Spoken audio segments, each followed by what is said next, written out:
Welcome to our copper-to-copper pre-lab demonstration. Please watch this closely. It will help you a lot.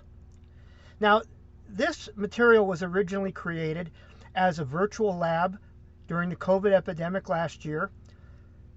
Some of what you're about to see is not going to be exactly the same as what you're going to do. All of the procedures will be the same, all the tools will be the same, but the layouts, things like that will be changed because you'll be able to be in the lab and you'll be moving around, which is something we did not do before. So let's look quickly at our tools. These are the things you'll have available to you.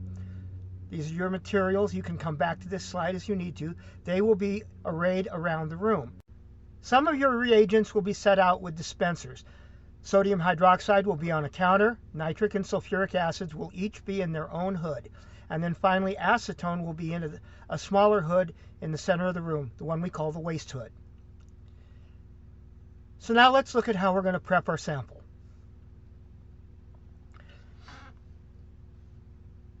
This is a tube stand. It makes weighing a centrifuge tube or a test tube a lot easier. So we're going to zero it.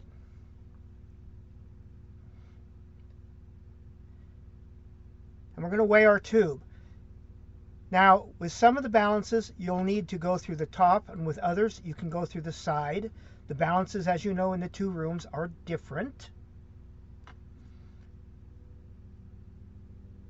So there will be little details that will change here from room to room. But now Heather has her weight. That's her tube weight. Now she's going to get a sample. Use your tweezers to obtain a copper sample. Now make sure you're wearing gloves.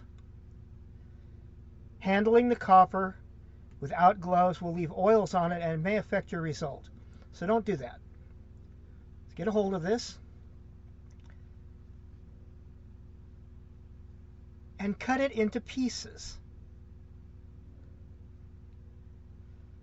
And there's your pieces.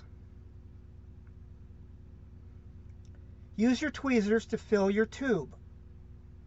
Remember to put the lid back on so that when you weigh again, everything will be the same.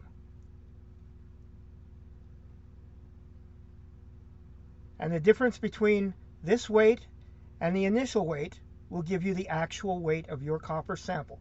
Make sure you write all this down. You're going to need these numbers.